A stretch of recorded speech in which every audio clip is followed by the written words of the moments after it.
ሰላም አለ ረሱልላህ ሰለላሁ ዐለይሂ ወሰለም። ስሜ የክርስትና ስሜ ስንዱ ዘመድኩን ይባላል። ተወልጄ ያደግኩት 4 ኪሎ ነው። 4 ኪሎ ስጋ መደዳ። የተማርኩት ያው በዋታ ነው። በዋታ ትምህርት ቤት ወይም መስከረም 2 አብዛኛውን የወታደር ልጆች የሚማሩበት ትምህርት ቤት ነው። ወይም የ4 ኪሎ አቅራቢያ ያሉ ልጆች የሚማሩበት ትምህርት ቤት ነው። ድምጽ እያሉ ነው። ድምጽ ያይሰው። እሺ አሁንስ ይሰማል?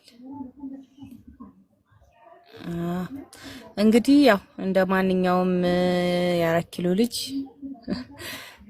በቪዲዮ ቤት ነው ያደግኩት። ቪዲዮ በጣም ወዳለሁ። ህንድ ፊልም ምናምን ነገር አይ ነበረ። በጣም ህንድ ፊልም ይመስጠኝ ነበረ። ከዛ ያው ትንሽ ተደባዳቢም ነገር ነበርኩኝ። በጣም ያው አስቸጋሪ የሚባለው ባህሪ እሱ ነው። ደባደብ ነበር። ፋሚሊ በጣም አስቸግር ነበር ምናምን እና ፋይናሊ በጣም ሳስቸግራቸው አጎቴ ጋር ወሰዱኝ ማለት ነው። ያው የእናቴ ቤተሰቦች ሙስሊሞች ናቸው። እናቴ ከጊዜ በኋላ ክርስቲያን ሆና ነውና አጎቴ ጋር ሲወስዱኝ አጎቴ ጋር ሆኜ ያው እዛው ክረምት ላይ ነበርና እንትን ማለት ጀመርኩኝ። አዛን አዳምጥ ነበር ማለት ምንም አይነት ኖሌጅ የለም። ያው አዲስም እንትን ካልሹ 4 ኪሎ ላይ ምንም አይነት መስጊድ አልነበረም እና ምንም አይነት መስጊድ ባለመኖሩ ስለ እስልምና ብዙም እውቀት የለንም። ኢቭን ሙስሊሞቹ እንኳን ያው ጠንካራ የሚባሉ ሙስሊሞች አልነበሩም በዙሪያችን የነበሩት። ያን ያህል እውቀቱ አይኖረኝም ስለ እስልምና። ያው ልጅ ነበርኩኝ። 13 ዓመቴ ነበረ። 13 ዓመቴ ማብቂያ ማለት ነው ወደ አጎቴ ጋር ሲሄድ እና አጎቴ ጋር ሄድኩኝ። አጎቴ ጋር ሄጄ በጣም አዛን ሰማ ነበረ። በጣም ይመስጠኝ ነበርና በጣም በቃ እና እሱ ሲሰግድ ድምፁ የቁርአን በጣም ይስበኝ ነበር ሲቀራ ምናምንና ሆነ መስለም ፈለኩ። ግን ምን እንደሚባል ለራሱ አላቅም ነበርና አያቴ ይሞትና ክፍለ ሀገር ለቅሶ ይሄዳሉ ሁሉም ተሰብስበውና እኔ ብቻ ቀረሁ አጎቴ ጋርና ከዛ በቃ በጣም ጭንቀት ያዘኝ። በቃ መስለም የምር ፈለኩኝ። ግን ላይክ አሁን ክርስትና ጋር እንትን ኖሮኝ ምናምን አልነበረም። የሰሳለም ዋናው እንትኔ አዛን ነው። አዛንና ቁርአን ስቦኝ ነው የሰለምኩት። በሳቱ ብዙም ስለ ክርስትና ማቀው ታሪክ አልነበረም። ያው ልጅ ስለነበርኩኝ ብዙ ጊዜ ክርስትና ላይ ያው ወላጆች ልጆቻቸውን ቤዝመንት አያስይዙም እና ብዙም እውቀት አይኖራቸውም። ያን ያህል ይሄንን አውቃለሁ ይሄንን ትላለው ምለው ነገር የለም በ13 ዓመትና ከዛ በቃ እንትን አልኩኝ። በቃ እኔ ካሁን በኋላ እንደውም በቃ ሙስሊም ነኝ አልኩኝ ማለት ነው በራሴ ማለት ሻዳ ምናምን የሚያዝ አልመሰለኝ። ብቻ በቃ እኔ ካሁን በኋላ ሙስሊም ነኝ ምናምን ብዬ እንደውም ያን ዳክተር በጣም ሞዳት ነበርችና በቃ ፕሪቲ ትሙት ካሁን በኋላ እንደውም ሙስሊም ነኝ ብዬ ማህተቤን እንደዚህ ብትሰረኳትና ወረወርኳት ማለት ነው ጣሪያ ላይ። ከዛ በኋላ አሁን ጎረቤት አብራኝ የምትጫወት ልጅ አለችና ሀያት ትባላለች። ሀያት እስኪ ሰላት ሲሰገድ የሚባለውን ነገር ጻፊልኝ አልኳት። ለምን ፈለግሽው አለችኝ። ከዛ አይ በቃ ፈልጌው ነው ምናምን። እንዴ ለምን ነግርሻለሁ?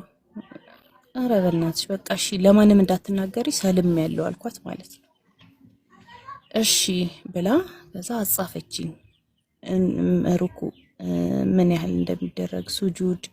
ከዛ በኋላ ደግሞ ይሄ የቁርአን አልሐምዱ ቁል ሁወላሁ አሐድ ቁል አዑዙ ቢረቢል ናስ ቁል አዑዙ ቢረቢል ፈለቅ አጻፈችኝ። እያንዳንዱን በየ5 ወቅቱ ሰላት የሚባለውን በደብተር ጽፌ ያስኩኝና ያው ግጥም ላይ እንትን ስለሆንኩኝ እኔ መጻፍ ምናምን ነገር አልሰለቸኝም ነበር። ከዛ በኋላ ጻፍኩኝ ማለት ነው። ጽፌ እንዳለ ያስኩኝና ከዛ በቃ ሰላት መለማመድ ጀመርኩ ምናምን። ከዛ በቃ በሳምንቱ ሀያት ለእናቷ ነገረቻት ማለት ነው። በቃ እንትን ማለት ትፈልጋለች ምን ብላ ሰለመች አለቻት። ከዛ እኔ እንጃ በቃ ሰልማለች፣ ሰላትም ጀምራለች አለቻት ማለት ነው። ያው ሞር በጣም አትራክት የሚያደርገኝ በቁርአን ላይ ያለው እንትንና አዛን ምናምን ስለነበር ዘልዬ ወደ ሰላቱ ነው የገባሁት። ኢቭን ሻወር መውሰድ ይኖርብኝ ሻሃዳ መያዝ ይኖርብኝ አላውቅም ነበርና ከዛ ቀጥታ ይዘውኝ ሄዱ ወደ መስጊድ ማለት ነው። መስጊዱ ስሙ ሱብሃንአላህ ጠፋብኝ ወላሂ፣ ብቻ ወደ ኮልፌ መስጊድ ነውና ይዘውኝ ሄዱ። ይዘውኝ ሄደው እዛ ሻሃዳ ያስኩ ማለት ነው። እንደዚህ ሙሐደራ ምናምን ይደረግ ነበርና እኔ ሻሃዳ ያስኩኝ። ቅዳሜ ቀን ነበር የሄድኩት። እዛ ሻሃዳ ሲያዙኝ ምናምን ከዛ የሚገርማችሁ ቀሚስ ምንም ነው ያልነበረኝ። ጸጉሬ ፓንክ ነው፣ ሱሪ ነው የምለብሰው። ቀሚስ ያለኝ ዩኒፎርም ብቻ ነው፣ እሱም ግዴታ ስለነበረ ማለት ነውና ድንገት ስሰግድ አጎቴ መጣ ከክፍለ ሀገር ማለት ነው። ያው ለቅሶ አጠናቆ ምናምን አጎቴ መጣ። አጎቴ ሲመጣ እየሰገድኩ ነበር ያገኘኝ። ከዛ በቃ እሱን አይቼ ሄጄ ምናምን ለሰላት የቆምኩ ነው የመሰለው፣ እያላገጥኩ መሰለው ምናምንና ትራሱን ላወረወረብኝና ጸጥ ብዬ ሰገድኩኝ። ጸጥ ብዬ ሰግጄ ከዛ አሰላመትኩና አንቺ የምርሽን ነው አለኛው አልኩት። ከዛ እንዴት አለኝ። በቃ እኔ እስልምና በጣም ማርኮኛል፣ አንተም ቁርአንም ስትቀራ አዛንም በጣም ማርኮኛል፣ ስለዚህ ሰለምኩኝ ምናምን ነገር አልኩት። መስጊዱ ሼህ ሆጀሌ መስጊድ ነው፣ ሶሪ አሁን አስታወስኩት። እና ሸደሊል ሶሪ ሸደሊል ያው የምታውቁት አውቁታላችሁ፣ ሸደሊል መስጊድ። እና ከዛ እንትን አልኩት አጎቴ እንትን አለኝ። ከዛ በቃ ቀሚሶች ገዛዛልኝ ምናምን፣ ክረምት ነበር ብያቸዋለሁ። ቀሚሶች ገዛዝቶልኝ መስገጃ ምናምን ሰጠኝ። እዛ ክረምቱ አልቆ ወደ ቤት የተመለስኩ ማለት ነው። ያው እቤት አማረሪያቸው ነው አጎቴ ጋር ይላኩኝ።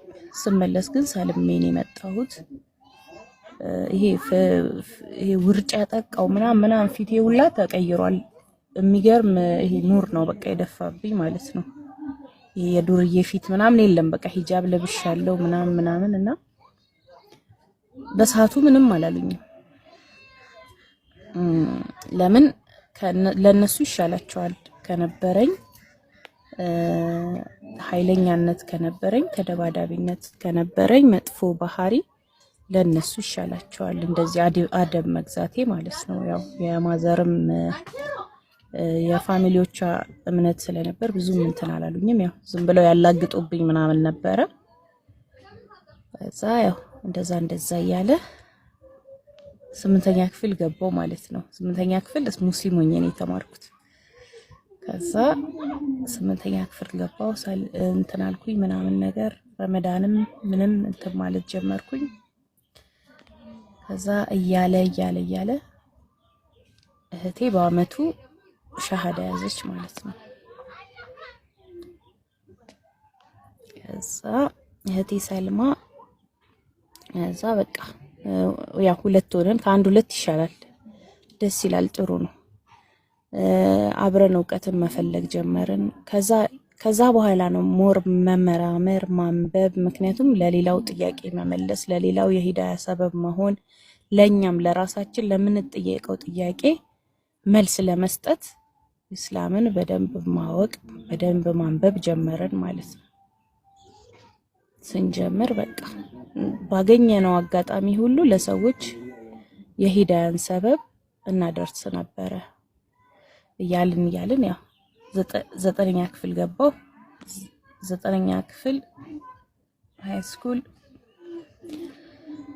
መስጊድ አጠገብ ነበረ ትምህርት ቤታችን። ያው መስጊድ አቧሪ መስጊድ እንሄዳለን፣ እንሰግዳለን፣ ምን እንላለን። ከዛ እዛው አካባቢ ቤዛ የምትባል ልጅ አብራኝ የተማረች ልጅ እንደዚህ አርፋሽ ተይዘ አገኘኋት እና እንዴት ልትሰልም ይቻልሽ ምናምን ነገር አለችኝ። ምን እንትን አግኝተሽበት ክርስትናን ምን መጥፎ ነገር አግኝተሽ ሰለምሽ ምናምን ነገር አለችኝ። ከዛ እኔ ክርስትናን በሰዓቱ መጥፎ ነገር አግኝቼበት አይደለም፣ ያው አዛን ስለሚማርከኝ ነው፣ ቁርአን ስለሚማርከኝ ነው የሰለምኩት። ግን ስለ ክርስትና ያለውን ነገር ነገርኳት። ከዛ እስኪ አስተንትኙ አንቺ ራስሽ ይሄን እንዴት ሊሆን ይችላል? እንዴት ፈጣሪ ይህን ያህል ደካማ ሊሆን ይችላል? እንዴት ኃያል መሆን ያቅተዋል? ይሄን እንትን አልኳት ማለት ነው። ከዛ እረፍት ሰዓት ላይ መጣች። ይሄንን ያልኳት ጠዋት አርፋሽ ተጠርተን ተይዘን ነው አንድ ፔሪድ እና እንትን ቅጣት አለው። እረፍት ላይ መጣች። እረፍት ላይ መጣ እፈልግሻለሁ እና በኋላ ወደ ቤት ስንሄድ አወራሻለሁ ማወራሽ ነገር አለ አለች። እሺ አልኳት።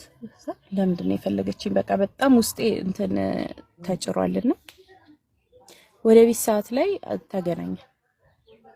ምንድነው ምናምን ነገር አልኳት።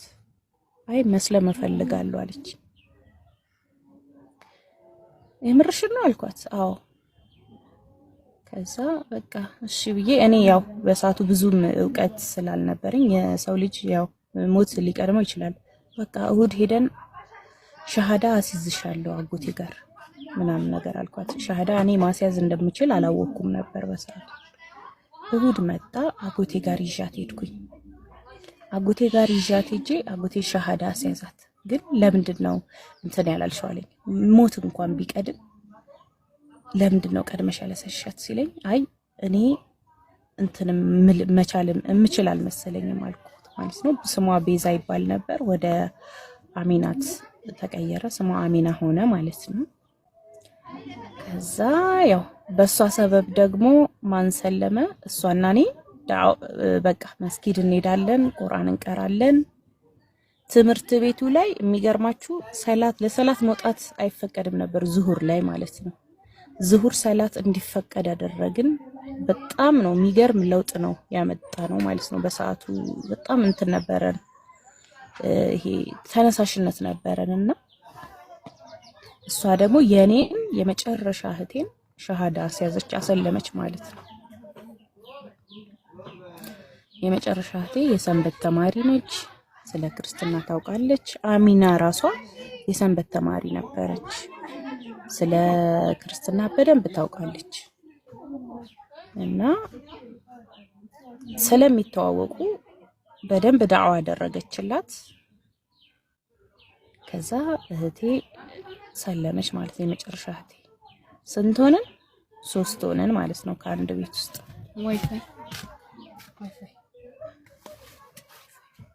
መግፊራ፣ መርየም፣ ሪሃና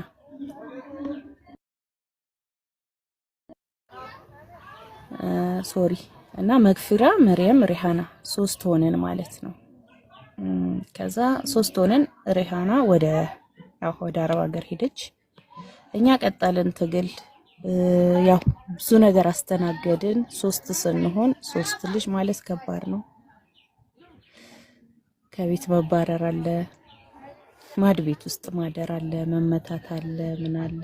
ግን አልሐምዱሊላህ እሱን ሁሉ አልፈን ያው እዚህ ደርሰናል። አልሐምዱሊላህ ያው መግፊራ የመጨረሻው ሰላሚ መግፊራ ትባላለች። አሁን የበድር መስጊድ ዳዒ ነች፣ የሴቶች ኡስታዝ ነች ማለት ነው የመጨረሻው እህቴ። እና አልሐምዱሊላህ እዚህ ደርሰናል። እንግዲህ ያው ብዙም አንደበቴ የተገራ አይደለም ለወሬ። ጥያቄ ካለሽ መጠየቅ ትችያለሽ። ጓደኛዬ አንድ ነች።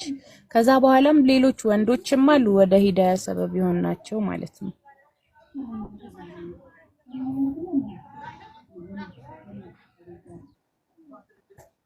ማለት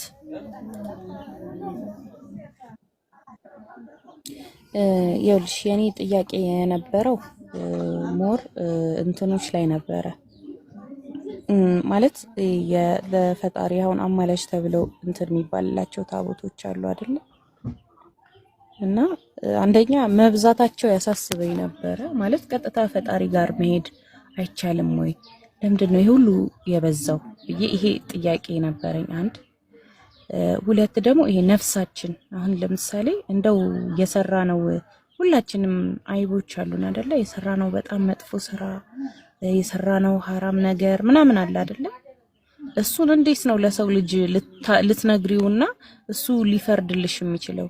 እንዲህ ስገጂ ብሎ ነፍስ አባት የሚባል ነገር በጣም ነበር የሚጨንቀኝ ማለት ነው። እንዴ የሰው ልጅ ነፍስ አባቱ ከሌለ በቃ ጀሃነም ሊገባ ነው ማለት ነው። እንደው እንትን ሳይጸጸት ወይም ሳይመለስ ብዬ አስብ ነበር። ይሄ በቃ ጥያቄ የነበረኝ እነዚህ ናቸው። ስለ ሚስጥራት ምናምን እኔ አይደለሁም ቄሶቹም አያውቁትም። ለነሱ ሚስጥር ነው። እኔ ያው ብዙ ጊዜ እንትን ይባላል፣ ግን ያው እንዳልኩሽ ነው። ብዙ ጊዜን የማሳልፈው እብደት ላይ ነው የነበርኩት። ማለት ጨዋታ ላይ ያው ልጅ ነኝ 13 ዓመት ማለት ጨዋታ ላይ ምናምን ቸርችን ብትሄጂ ያው ምናልባት ለሚባለው ነገር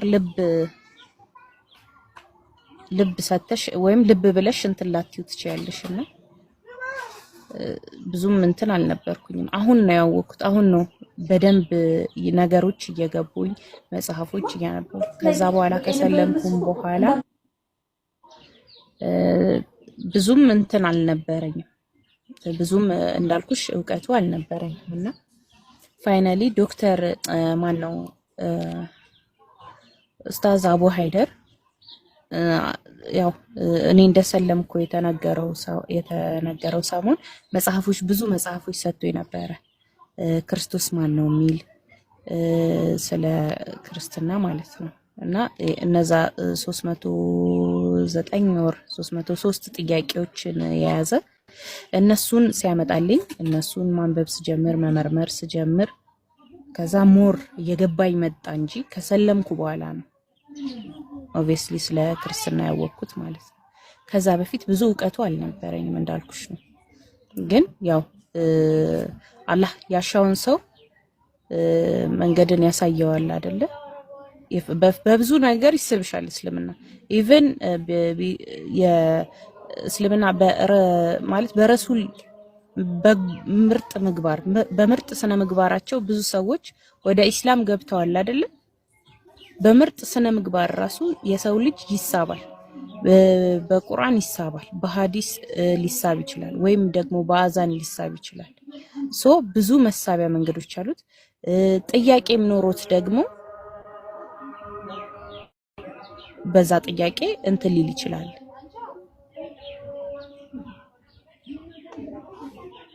እና ይሄን ነው አፋን አዛን እያለ ነው ደግሞ ጆሮዬ ሲሰማ ኢስላምን መቀበል መንፈሴ ሲጠማ አዛኑ ሲጣራ አላህን ውዳሴ ለካስ ለኔ ሆኗል ለረከሰች ነፍሴ በክህደት በውሸት ለዛለች ምላሴ እውነትን ሳላውቃት ስትኖር ነፍሴ ከስራ አነቃኝ አዛኑ በጩኸት ሲጣራ ልቤ ስታመራ በጀህልና መንገድ ህሊናዬ ታስሮ በክፍርና ገመድ መንፈሴ ስትቃርም እውነትን ፍለጋ አዛኑ ጠርቶኛል መንፈሴ እንዲረጋ ከብርሃን ወስዶ ጨለማን ሊያነጋ ከጨለማ አውጥቶ ብርሃንን ሰጥቶኛል ክህደትን አስክዶ እውነት ለግሶኛል አዛኑ ጠርቶኛል ሰበብ ሊሆን ለኔ እኔን ከሱ ሄድኩኝ ሙስሊም በመሆኔ የአዛኑ ጥሪ ዋለልኝ ውለታ ወደ አላህ መራኝ ሰጠኝ ውድ ስጦታ እውነትን አመልካች ወደ ኢስላም መሪ የአላህን ታላቅነት መስካሪ የአዛኑ ጥሪ አመሰግናለሁ። ያው እንግዲህ እሱን ስታገኚ ምንድነው ስለ ሁሉም ነገር እስልምና ላይ በግልጽ ተቀምጧል። ማለት ድብቅ የሚባል ነገር የለም፣ ወይም ሚስጥር የሚባል ነገር የለም። በእስልምና በግልጽ አስቀምጦታል። ቁርአን በታሪኩ ይወስድሻል። ስለ ነብዩ ኢሳ ታሪክ ሲነግርሽ ነብዩ ኢሳ ላይ ተገኝተሽ እዛ ዘመን ላይ ተገኝተሽ ያንን ህይወት እንድትቃኝ ታሪካዊ በሆነ መልኩ በሚገባሽ መልኩ በደንብ ትንትን አድርጎ ያስቀምጥልሻል። እና የኢሳን ክብር እንደውም የምታገኘው ወላሂ እስልምና ላይ ነው። ምክንያቱም እስልምና ላይ አልተተፋበትም፣ እንትን አልተባለምና ያው እንዴት ነው አልተወገረም አልተሰቀለም። እስልምና አክብሮታል ኢሳን አልቆታል። ኢሳን በአላህ ፍቃድ ነፍስን ይዘራ እንደነበር ስውራንን እንደሚያበራ ጎባጣን እንዲያቀና እንደነበር በአላህ ፍቃድ ቁርአን በደንብ እንትን ብሎታል አስቀምጦታልና አክብሮታል። ደግሞ አላህም ተከላክሎታል። አልሰቀሉትም አልገደሉትም፣ ነገር ግን አመሳሰልንባቸው ይላል ቁርአን ላይ። ስለዚህ አላህ እሱን አነሳው ወደ ላይ ወደ ሰማይ ሲያነሳው ወደ ላይ ሲያነሳው አላህ ጠበቀው፣ ፕሮቴክት አደረገው ማለት ነው ከዛ ሁሉ ጥቃት ስቅላት ምናምን ማለት ነውና ሶሪ አንዴ ይቅርታ ኸይር እሺ። እና አላህ በደንብ እንደውም ነብዩ ኢሳን ያከበረው ወላሂ ቁርአን ላይ ነው እንጂ እንደውም ሌሎች ቦታዎች ላይ አያከብራቸው ማለት ምታዩ አሁን የምታነቢው አሁን ማለት እስልምና ላይ ሆኜ ብዙ ያገኘኋቸው ያነበብኳቸው ንጽጽር ላይ የሚነሱ ሐሳቦች ነብዩ ኢሳን ክብራቸውን የሚያዋርድ የእሳቸውን ክብር የሚነካ ነገር እስልምና ላይ አታገኝም። ስለዚህ ይህንን አግኝቼበታለሁ። ያው ኢሳ በእስልምና አላህ እንዳከበራቸው ሁሉም ነብያቶች እያንዳንዱ ነብያቶች አላህ እንዳከበራቸው አላህ የራሳቸውን ልቅና እንደሰጣቸው አግኝቼበታለሁ ማለት ነው።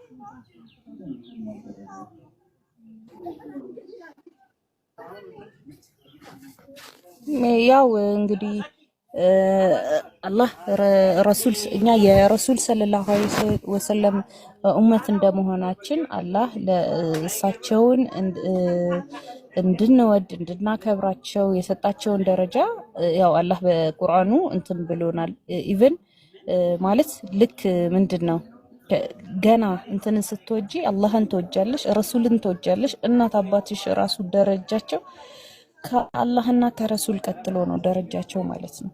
ስለዚህ አላህ ከነፍስሽ ከህይወትሽ ወይም ከስጋሽ ከሁሉ ፍላጎትሽ ከልጆችሽ በላይ ረሱልን ካልወደድሽ አላህን ካልወደድሽ ዲነል ኢስላምን ካልወደድሽ አላመንሽም ማለት ነው ብሎ በግልጽ አስቀምጦታል። ስለዚህ በዱንያ ላይ ያሉ ነገሮች ሐታ ነፍስያሽ ሐታ ምንድነው ልጆችሽ፣ ገንዘብሽ፣ እያንዳንዱ ነገር የዱንያ መጋጌጮችሽ ወይ መኗኗሪዎችሽ ናቸው።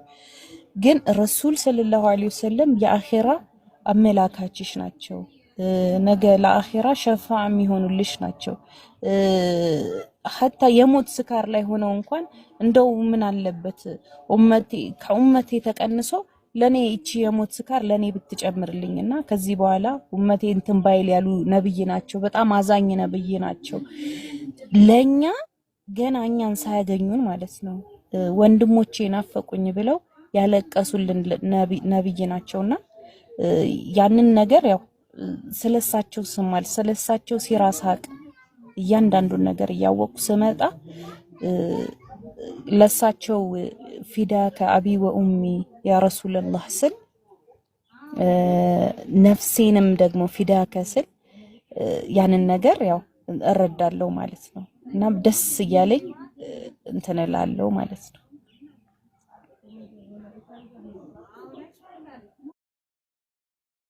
አሁን እስልምና ላይ እንግዲህ ያው ወደ 15 ዓመት ሆነኝ እስልምና ላይ።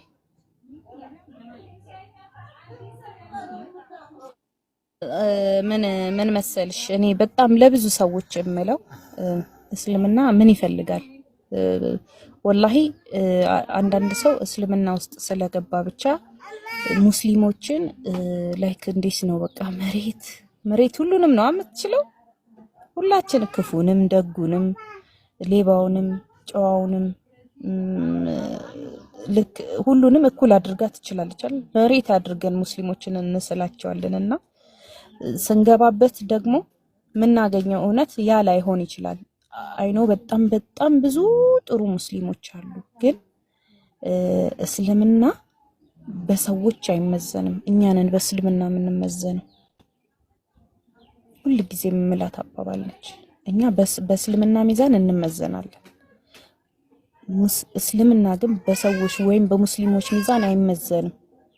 ሶ ያንን አውቃችሁ ሙስሊሞች ላይክ እንዴት ነው ሊበድሉህ ይችላሉ፣ ገንዘብህን ሊወስዱ ይችላሉ፣ ሌላም ክፉ ነገር ሊያደርጉህ ይችላሉ። ያ ግን እስልምና አይደለም። እስልምና ከሁሉ የጸዳ ሃይማኖት ነው። ከጥፋት የጸዳ ሃይማኖት ነው። ፍቅር ነው። ሁሉን የሚሰበስብ ነው። ሁሉን የሚወድ ነው። እስልምና እኩልነት ነው። እስልምና ሰላም ነው። ስለዚህ ሰዎችን በእስልምናም በሰዎች አትመዝኑ ነው የምለው።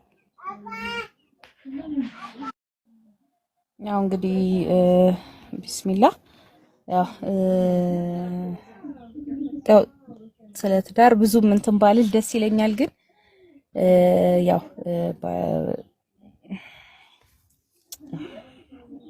አፏን ብቻ እሺ። ያው እኔ በእስልምና ማድረግ የምፈልገው ወላሂ ያው አሁንም ተማሪ ነኝ፣ ዲንን እየተማርኩ ነው። የተሻለ እውቀትን አውቄ የተሻለ ሙስሊም ሆኜ ለሴት ሙስሊሞች ጥሩ አስተማሪ በሆን ደስ ይለኛል። በእስልምና ዘርፍ ማለት ነው። ግጥሞቹ እንዳለ ሆነው ግጥም ማለት የልቤ ነው። በቃ እኔ ንግግር ላይ ብዙም ጎበዝ አይደለም፣ ግን ልክ ወረቀትና ደብተር ሲይዝ ምናልባት ከኔ የሚወጡ ላይ መስሉ ይችላሉ ቃላቶቹ ማለት ነው። በደንብ አሳምሬ ጽፋቸዋለሁና በቃ ለወደፊቱ የምፈልገው እንደዛ ማለት እንደዛ ማድረግ ፈልጋለሁ። ልጆቼ ላይ መስራት ፈልጋለሁ።